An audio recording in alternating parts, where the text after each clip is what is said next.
నమస్తే, welcome to our channel. నేను సిరి.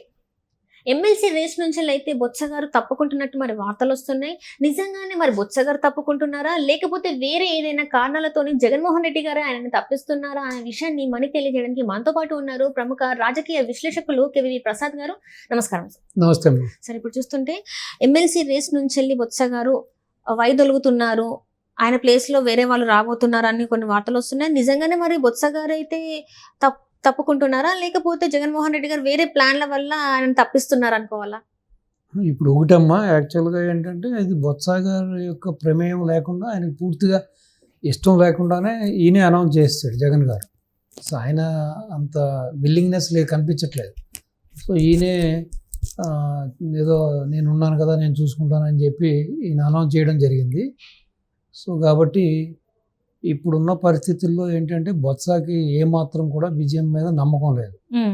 So already స్థానిక సంస్థ యొక్క ఈ యొక్క ఎలక్షన్లో వాళ్ళ ప్రభుత్వం ఉండగా జగన్మోహన్ రెడ్డి ఏ విధంగా ఏ ఫలితాలను ఏ విధంగా చేసి చూపించడానికి తెలుసు. ఎందుకంటే ఎవరు పవర్లో ఉంటే వాళ్ళదే అక్కడ హవా చెల్లుతుంది.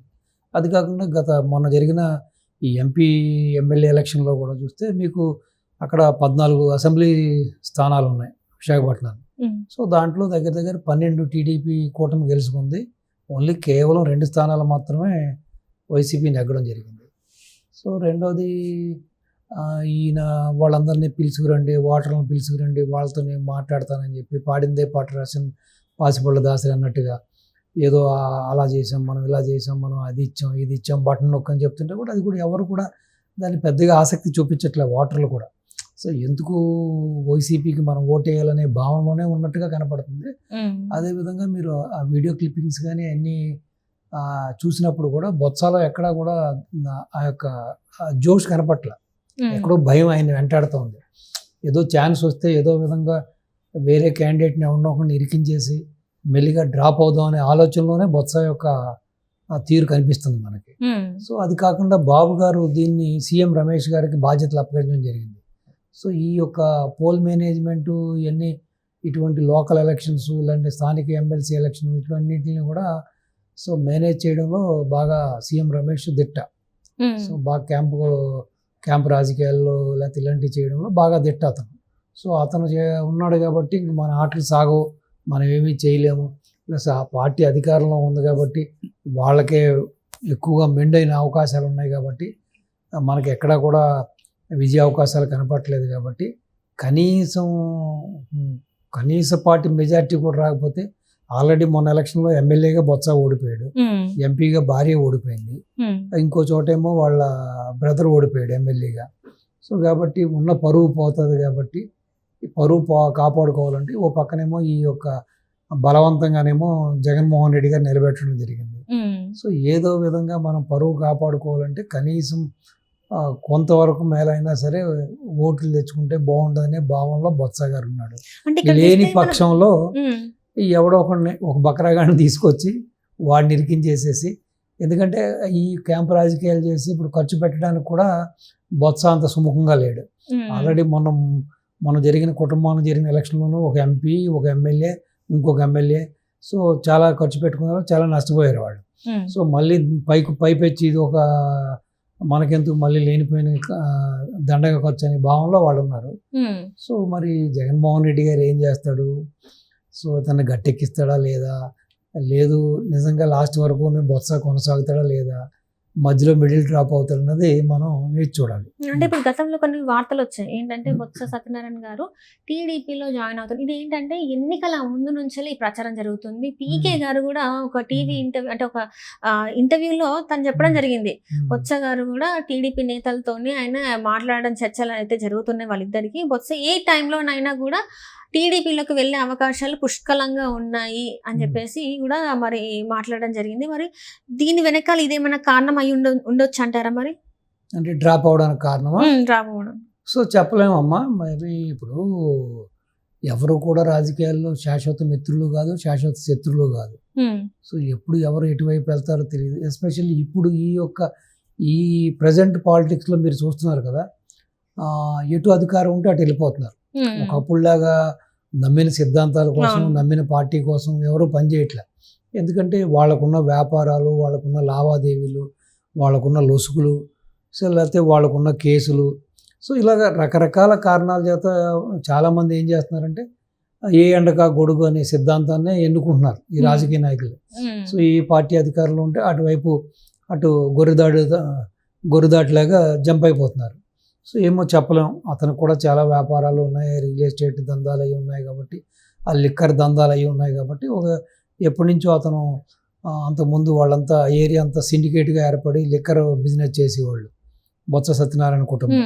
సో మళ్ళీ పాత పాలసీనే కొనసాగిస్తారు, మళ్ళీ ప్రైవేట్గా ఇచ్చేస్తారు, మద్యం వ్యాపారం అంతా కూడా గవర్నమెంట్ నడపదు అనే కొన్ని ఊహాగానాలు కూడా జరుగుతున్న క్రమంలో రేపొద్దున తను మద్యం వ్యాపారం చేసుకోవడానికి అనుకూలంగా ఉంటుంది, ఆ పార్టీలో ఉంటుందని చెప్పి కూడా బహుశా ఆలోచన కూడా చేయొచ్చు వాళ్ళు, ఆ దిశగా కూడా వాళ్ళు అడుగులు వేయొచ్చు.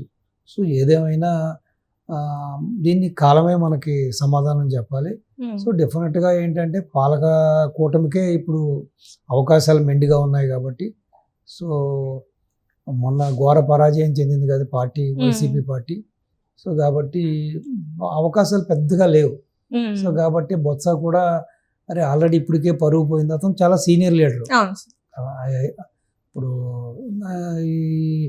అటువంటిది మనం మళ్ళీ ఇంకోసారి అవమానం పడాలా, మళ్ళీ ఈ ఓటమితోటి మళ్ళీ ఇంకా మనం ఎందుకు కుంగిపోవాలనే భావనలో అతను ఉన్నాడు. అతను అయితే సుముఖంగా ఉన్నట్టుగా లేదు, అతనేమి మనస్ఫూర్తిగా చెయ్యాలనో నగ్గాలనో లేకపోతే తను కంపల్సరీ స్థానిక ఈ సంస్థల్లో ఎమ్మెల్సీ అవ్వాలనే ఆలోచన దూరి అతని బాడీ లాంగ్వేజ్ ఎక్కడా కనపట్ల. ఇది కేవలం జగన్మోహన్ రెడ్డి ప్రోత్బలం, అతని ఒత్తిడి, అతని ప్రెషర్ వల్లనే ఏదో అతను అలాగా కాదనక వద్దనక అలాగా ఏదో గోడ మీద పిల్లిలాగా అటు ఇటు ఊగిసలాడుతున్నాడు. అంటే ఇదంతా కూడా బొత్స సత్యనారాయణ గారు ఏంటంటే మళ్ళీ ఆల్రెడీ ఖర్చు పెట్టి ఉన్నాము, సో ఈసారి ఎట్లాంటి ఖర్చులు పెట్టాల్సిన అవసరం లేదు, ఎందుకంటే ఆల్రెడీ టీడీపీ ప్రభుత్వం ఉంది కాబట్టి మనం ఎట్లా గెలవం కాబట్టి ఇట్లాంటి ఇది ఒక నిర్లక్ష్యం అని కూడా అనుకోవచ్చా మరి? నిర్లక్ష్యం అనే కాదమ్మా, అసలు విజయ అవకాశాలు ఎక్కడ కంటికి కనుచూపు మేరలో కనిపించట్లేదు. సో లేనప్పుడు ఎందుకు ఎవడో కూడా ఛాన్స్ తీసుకోరు కదా. ఆల్రెడీ ఇప్పటికే మొత్తం కుటుంబంలో ఉన్న ముగ్గురు చావు దెబ్బ తిన్నారు. భార్య ఎంపీగా ఓడిపోయింది, ఈయన ఎమ్మెల్యే ఓడిపోయాడు, స్వయాన సోదరుడేమో ఇంకొక చోట ఎమ్మెల్యేగా ఓడిపోవడం జరిగింది. సో కుటుంబంలో అట్లీస్ట్ ముగ్గురు ఓడిపోయారు. సో ప్లస్ ఇంకా వాళ్ళ యొక్క ఆ పరాజయం నుంచే బయటపడలేదు, ఇంకా ఆ యొక్క దీంట్లోనే ఉన్నారు వాళ్ళు. సో మళ్ళీ ఇది ఒక శరాఘాతంగా మనకి ఎందుకు మారాలి, మళ్ళీ అవమానం మీద అవమానం ఎందుకు పడాలి, దాని బదులు కాముగా ఉండటం బెటర్ కదా. అలాగే మీరు చెప్పినట్టుగా నిజంగానే అతనికి పార్టీ మారే ఆలోచన కానీ ఉంటే మళ్ళీ మనం టీడీపీతో వైరం ఎందుకు పెట్టుకోవాలి, సో నిలబడి మళ్ళీ లేనిపోయిన వైరాన్ని ఎందుకు పెంచుకోవాలి.